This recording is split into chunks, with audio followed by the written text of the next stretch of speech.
Hello again, everybody. I am very sorry we lost our feed there. Hopefully, we get everybody back in here. Kyle has to jump in. Oh, man, this is a disaster. I don't know why it ended the show.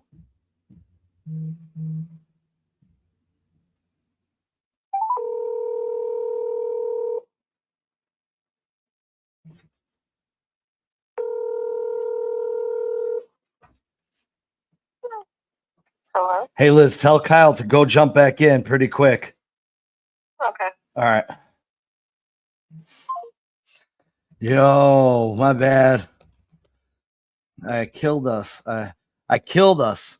I killed us. Hopefully everyone can find us back. Jed's shutting us down. Kyle should be jumping back in here in a minute. I hit the wrong button at the end of the feed. Gosh darn it. We were rolling, but everyone seems to be coming back in. So that's really great news. Hopefully we get Kyle back in here. Here he is.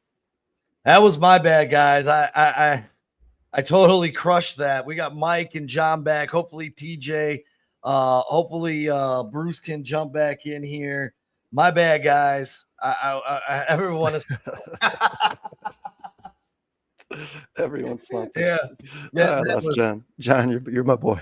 Yeah, that was totally on me. I was trying to add this graphic in, and it totally backfired on me there. So I apologize. No. Yeah, but Sean, the point I was trying to make is if I think it was Jed. Yeah, if somebody in the building was like, hey, Jed, you could trade for Kyle Tucker and you're going to trade one of your best prospects for him, but what after the season's over, what's your plan? What's the plan after that? And he was like, I don't know. I don't care. Let's just go get him and see what happens this year. Is that the vibe? That's the vibe I'm getting. Because I don't think the Cubs were ever seriously interested in giving this guy $400 or $600 million. At least it doesn't sound like it. I can tell you guys this for a fact. Bruce. I can tell you guys this for a fact. If you would have told Kyle Tucker week 3 of the season, ask Kyle Tucker week 3 of the season, hey, we'll give you $450 million right now. I have a strong feeling he would have signed that contract. No doubt about it. I think in a heartbeat he would have signed that contract. So obviously those conversations never happened. And we heard from Bruce Levine that early in the season, people were saying, oh, they've had contract negotiations with Kyle Tucker. They've talked about it. Bruce Levine came out and said that was all bullshit. None of that ever happened. And the Cubs have never sat down with Kyle Tucker's agent and had any conversation about an extension in any way, shape, or form.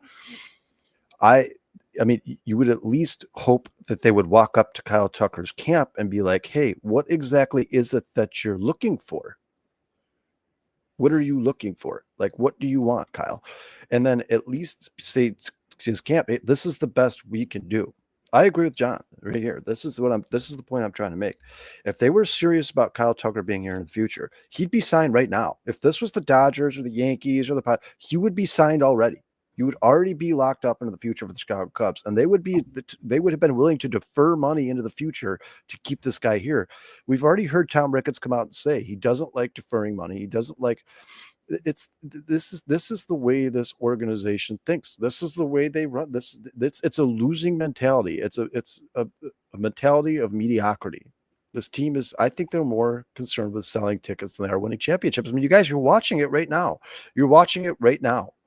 If this team was really concerned about winning a championship, they would have gone all in at the trade deadline. And I'm not even saying, I still don't believe they would have won a championship, even if they did go all in the trade deadline, but at least they'd be telling the fan base and the players alike, hey, listen, we're here to win. We're the Chicago Cubs. We're going to win. We're going to go for a World Series anytime we feel like we're close.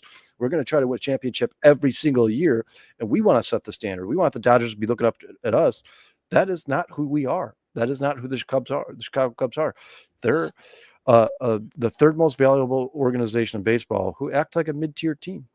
That's what they are, man. That's who they are. Yeah, I'm just reaching out on Twitter, letting everyone know that we're back up really quick, Kyle. Sorry about that. That's on me, folks. I dropped the ball on that one. Well, we got TJ back in the house. John's back in the house. I think Mike Ross is back in the house.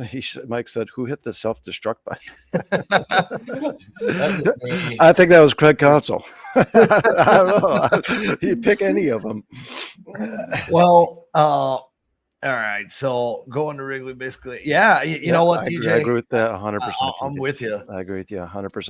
TJ, Sean, and I went to a Cubs game earlier this year. Those tickets were bought for us by somebody else. It was a birthday present from my employers, and if they didn't buy me those tickets, Sean and I had this conversation numerous times during the season before the season started. If we didn't get those tickets for free, we would not have been at a Chicago Cubs game in 2025, because I am so sick of hearing from Tom Ricketts about how this team doesn't have any money. I'm sick of it. It's insulting. Don't piss on my leg and tell me it's raining. You guys, this team was purchased for what, Sean? $850 million by the Ricketts. $850 million they bought the Cubs. They're now worth well over $5 billion. So define to me breaking even, Tom. Where does this breaking even? Where does that come from? What are you talking about breaking even? You bought this team for $850 million. They're worth $5 billion. That's not breaking even. That's making more money than 99.999% of the businesses in the United States of America, outside of SpaceX and Amazon. Sports owners got it made. It's basically an organization that prints money every single season. These organizations' value skyrocket, go up and up and up. They're saying by the end of, or by 2030, the Dodgers could be worth over $20 billion, maybe 30.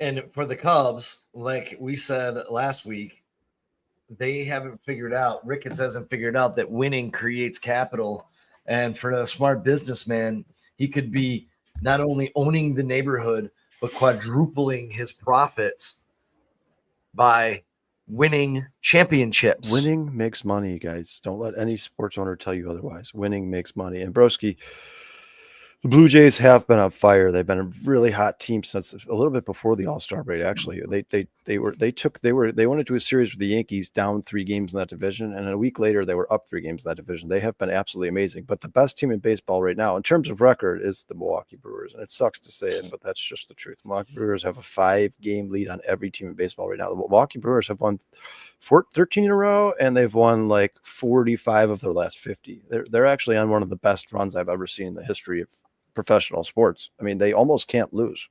Almost cannot lose. After last night, guys, after last night being down 8-1 after 2 innings and coming back and winning, I've given up all hope. I'm not going to lie. Well, and just to play a team that the Brewers just scored 33. I mean, the Brewers absolutely just annihilated the Pittsburgh Pirates. It looked like the best team in Major League Baseball playing a Double-A team. And then the Cubs play them, and it looks like 2 Double-A teams playing each other. That's what it looked like to me yesterday. I mean, these guys can't get out of their own way. They cannot hit really quick. Cubs production since the All-Star break, they went from 5.5 runs a game to 3.8, slugging percentage 446 to 382, OPS 771 to 600. That is brutal. A 600 OPS is, you can't win with that. Stolen bases, they were averaging almost a stolen base and a half per game. It's down to 0.84. They were hitting 280 with runners in scoring position. They're now hitting 212 with runners in scoring position, and holding 11 and 14 marks since the break. I mean, this isn't a embarrassing. team. Embarrassing. Real quick, Sean. Flea Market Floppy Disk is in the house. What's up, Floppy? What's up, brother? And thank you guys. I dropped the ball. I was trying to add a graphic and I hit the wrong button. So I appreciate y'all following and jumping back in with us, man, because it's our second. Man, they're here, Sean. They're here to talk some baseball. They want to shit on the Cubs too. They're like, we'll always be here for a good shit on the Cubs conversation. Yeah, it's. We could sit here and talk about this all day, Sean. I'm sure you want to get into some individual performances or some prospects, but you guys, at the end of the day, before I don't want to keep everyone, the Cubs are going to be, I don't know how many people are sitting down anymore, getting ready and excited to watch the Cubs. I'm going to deep clean my kitchen, and they're going to be noise in the background while I do that after we get done here, because I cannot just sit down and enjoy this anymore, because it makes my stomach turn. It makes me want to feel like I'm going to throw up. But yeah, TJ, and I commented on that. I don't know if you were on the show when I put the lineup up earlier. Like you brought Caissie up, you gave him one game, and now you've left him on the bench ever since. And I'll be honest, Kyle, I don't know if you saw his debut, but those balls that he hit, even though they were outs, the line out was a hard hit ball. The 2 fly balls were hard hit balls. He did strike out as well, I believe. but he was on the pitches, and you got to give these guys time. He should not be getting the Canario treatment. This is your top prospect. This is a fucking joke. Yeah, that's well said, Sean. He's your top prospect. This is the guy you've been telling the rest of baseball. If you want to, you give us one of your best pitchers, you're getting this guy right here. Look how good this guy is. This guy the Cubs have been telling the fan base for the last 5 years. This guy's going to be a stud. Going to be a stud. He's going to hit for power. He's going to be a star in baseball.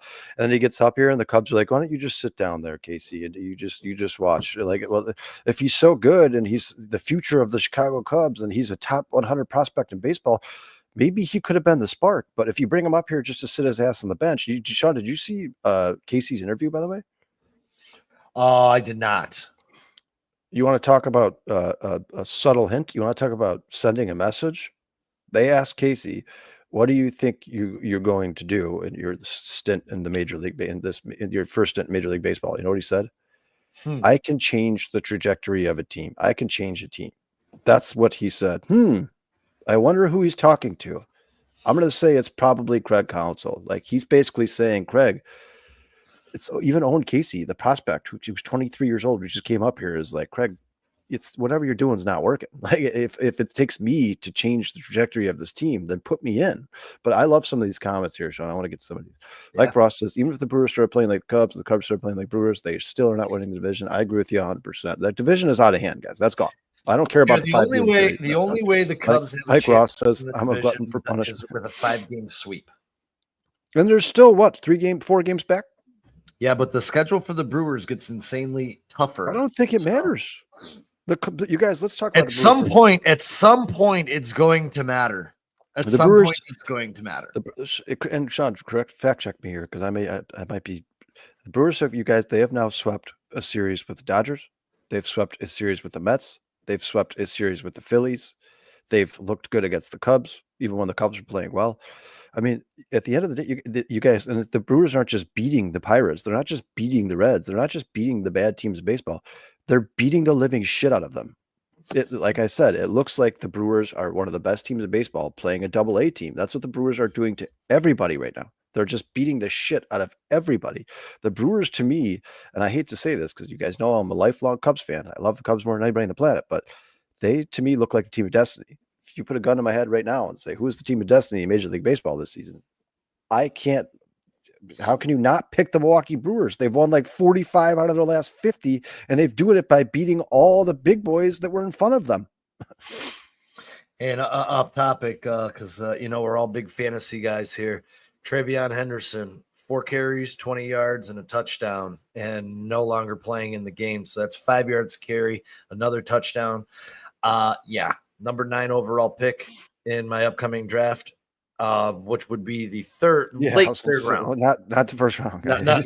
He's not that crazy. It's 2 keepers. Saquon? No, I'll take Travion. Get that guy in your teams, boys and girls. Well, back to baseball.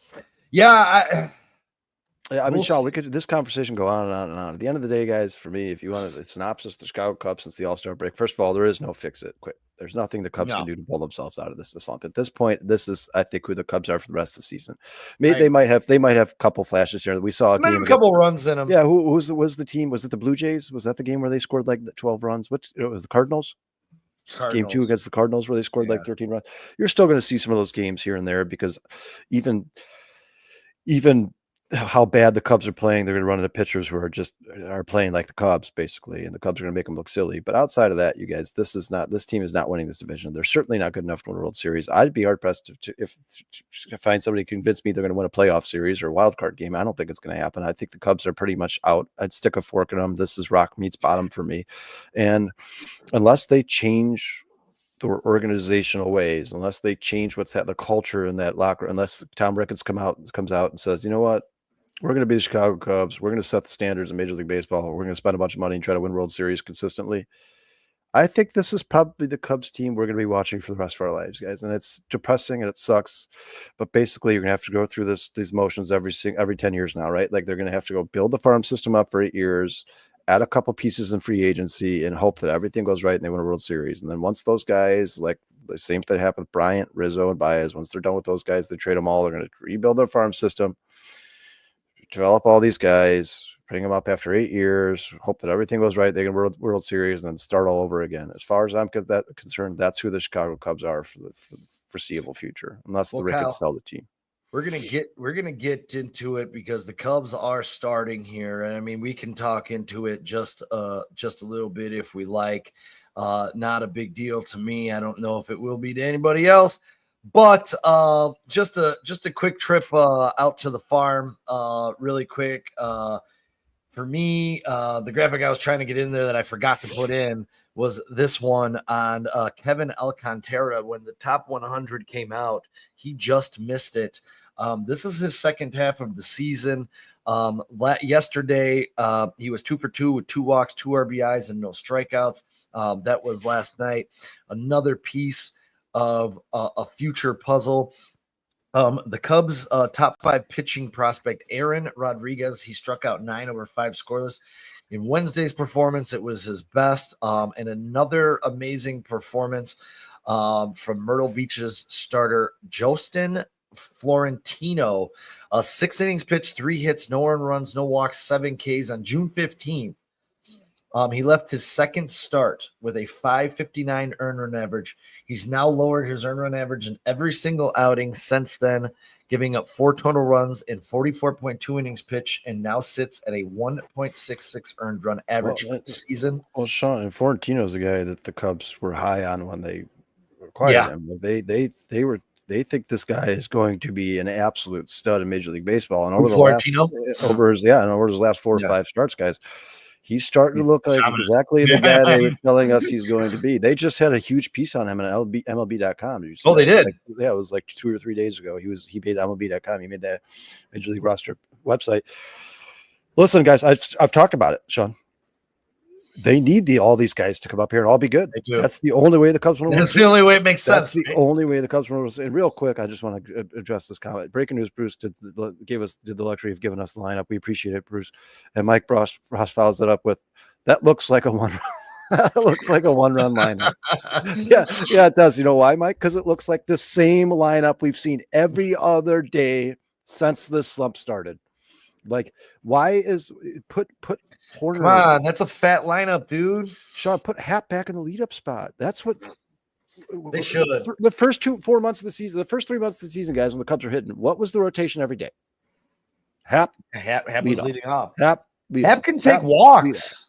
You know, even if that's not the solution, I would at least go with what was working rather than what hasn't worked. Right? If Happ was leading off and the Cubs were the best offense in baseball, and then Craig Counsell made this change and all of a sudden they're not the best offense in baseball, I would go back to Happ leading off. Well, I'm going to tell you this. We're going to get to my favorite part of the show, and I cannot wait for this because we always take the look ahead, okay? And I'm going to be honest. I was the closest last week. I had the Cubs at 3-3. They finished 2-4. You're not going to want it. You're not going to like this one, Sean. You're not going to like this. I don't think we're going to like it from a lot of people. But before we get to the juggernaut that is the Brewers Monday through Thursday, we do have a couple of games. We got Shoto and Burrow and Assad versus Haney, and chat jump in here. John, TJ, we're not putting a winner on the Cadillac board from last week. I'm not going to take the shallow victory. I was 1 game off, but I don't even want to take that. Sean, real quick, just before we get to these games ahead, I do want to say something real quick, guys. And I know we're going to get the Cubs games on here, so you guys probably want to go watch it. But as bad as this team has been, guys, they've been awful. And it's disheartening, and it's tough to watch, and it's soul-crushing, and it makes you want to vomit, and you don't want to be a Cubs fan anymore. But let me say this. If PCA, Cade Horton, and Matt Shaw are a sign of things to come. If Owen Caissie comes up and he's that type of player, Kevin Alcantara is that type of player, Jefferson Rojas, all the Jackson Wiggins, all these guys come up and they're those types of players. I will say this, and this sounds like a biased Cubs fan being like, oh, wait, next year. But the future is bright because what Cade Horton, Matt Shaw, and PCA have done this year deserves a lot of credit. A lot. Like, I don't care if you're mad at the Cubs for the slump they're in. I don't care if you're mad at the Cubs for what's happened, this total fall from grace, this rock meat bottom, but Cade Horton is absolutely everything they told us he was going to be. He's an amazing pitcher. He's going to be an ace in baseball for a very long time. I think he's going to be one of the best pitchers in the NL. Matt Shaw has been absolutely amazing at third base. It took his bat a while to heat up, but he is now hitting the ball, and he looks like he's going to be a future star in baseball. And like I said, you guys, as long as PCA has that speed, he's always going to be a dangerous player in this league. At least I could say this. I don't know when the next time the Cubs are going to be running for World Series, but this team should be fun to watch if all these guys continue to come up and make an impact for this team for the next 5, 6, 7, 8, 9 years. It should be. Watching the PCAs of the world is always going to be fun. And to piggyback off of that, it is not a complete loss of a season, no matter what happens, because we watched PCA became a star, which Kyle just touched on. We watched Matthew Boyd become a Cy Young candidate. We watched Daniel Palencia move into what becomes a dominant closer's role, and I still believe in him, even though he's essentially a rookie as a starter. Well, he's been great. People have bad days, man. Plenty has been great. It was a bad pitch yesterday. One pitch. Can I ask you this, though? Out of all these great things we've seen out of the Cubs, is Cade Horton not the best story of the 2025? It's amazing. I told you, Sean, the next jersey I buy is going to say Horton on the back of it. Yeah. I promise. This guy is finally the Cubs told us, hey guys, Mike, if you stick around, we're going to get our predictions for the week. Stick around. We're going to do this right now. Yeah, right now. Let's jump into it, Sean. Let's jump into it. Sorry. TJ just went 3-6. He's not even messing around. That's one extra game, right? 5. They have the double header, but I think they got 2 today, tomorrow, 5 against the Brewers, and then Friday. Oh, so it is 8. Yeah, it is 8. So it's 8. He has 3 and not. He has 3. So 2, 5, 7, 8. Yeah, 8. It would be 8. So not 3 and 6. You got him 3. I think TJ's considering next Saturday's game, but we'll be on before that game is played. So, TJ, you got to take a game off there. Is it a win or a loss you're taking off? Yeah, take one off. John, what do you got? I'm going to take for this weekend, Bruce. What do you got here for this Pirate series? Where did I do with that Pirate series? I cannot find it. There it is. We got Shota today. I know Bruce is taking a win in the Shota start. Yes, for sure. 2-0. I'm gonna take a win today too. I think the Cubs bounce back. Kyle, what you got today? Oh, they're winning today. I mean, Shota. I mean, I don't know. I shouldn't say they're winning today. They should win today. If they can hit the ball, they should win. I'm taking the Cubs with the win today and tomorrow. And Shota just struck out the first batter he faced. John is going 3-5. And we're going to throw this up here. What did you have for this series, Kyle? This series, 1-1. 1-1. Okay, so Kyle is 1-1. I'm taking the Cubs to win these next 2. Yeah. Very unorthodox. I have not done that over the past couple of days here. But here's the big one. 4 pitches and 2 outs for Shota to start this one. We have 5 against the Brewers. Horton Peralta, Tyon Patrick, Boyd Woodruff, Ray Mizorowski, Shota Priester. Guys, I'm going 1-4 in this series. I'm going 2-3, Sean. 2-3. Bruce? 2-3. Bruce, you got a sweep. Do you have a sweep this weekend, Bruce? No. No. Are you taking 1-1? Are you taking 1-1? No, he's going 2-0 against the Pirates. 2-0 against the Pirates. And he's going 2-3 against the Milwaukee Brewers. Yep. 1, 2, 3. Yep. Okay, Kyle, what did you got? 2-3. So collectively now, I now have the Cubs at 3-4. You have the Cubs at 3-4. Kyle, you and I are tied. So let's see if we can get this tiebreaker. As the Cubs will embark on their second longest. John's got 3-5. And TJ, if you're still out there, you got 3-6. You got to give us one way or the other which way you want to go. And then we have 1 series left. That's not it? Where the hell? Sean, TJ's got 3-5 as well. TJ's got 3-5. Yeah. I don't John and TJ are know. both. Oh, here it is. There it is. We have a sod to open the series in Los Angeles. Of course, they were getting one of the hottest teams in baseball. Yeah, that's going to embark on a 9-game road trip that will see the Cubs. And I was wrong about teams under 500 because the Cubs still have to play the Mets and the Cubs. Oh, and Sean, it doesn't matter. I was going to say that earlier when you said teams under 500. The Los Angeles Angels are under 500. This team has been one of the best teams in baseball over the last 3 weeks. They have. That doesn't matter. I mean, who cares about the record? What matters is how they're playing when you play them. And I don't like Assad's 9 ERA versus Anderson's 4.6. I'll take a loss there as well. I'm going 3-5. Bruce? Oh, I go 0-1, so I'll go 4-4. 4-4. Yep. All right. And Mike, did Mike Ross jump in with any predictions? I think he left. We did. We got it.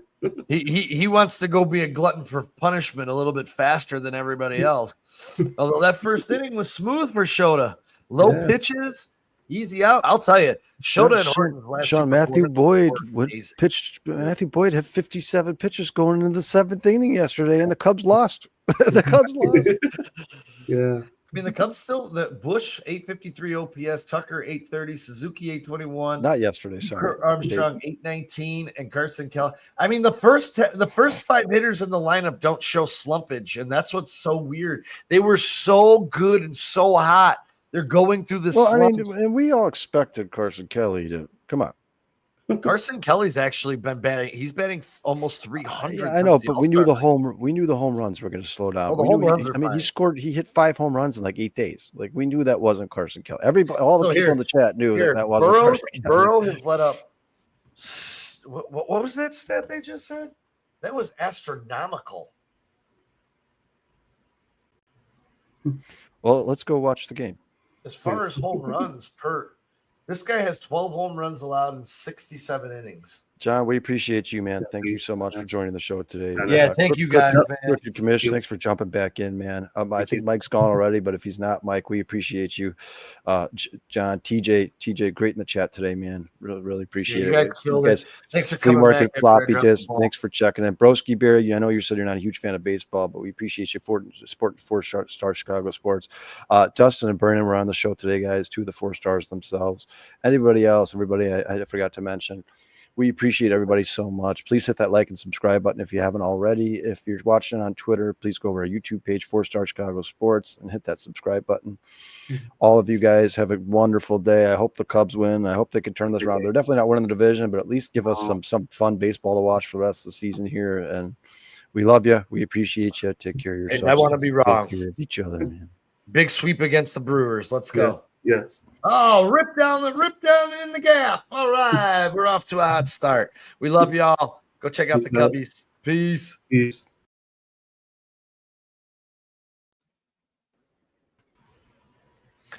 So did you see in the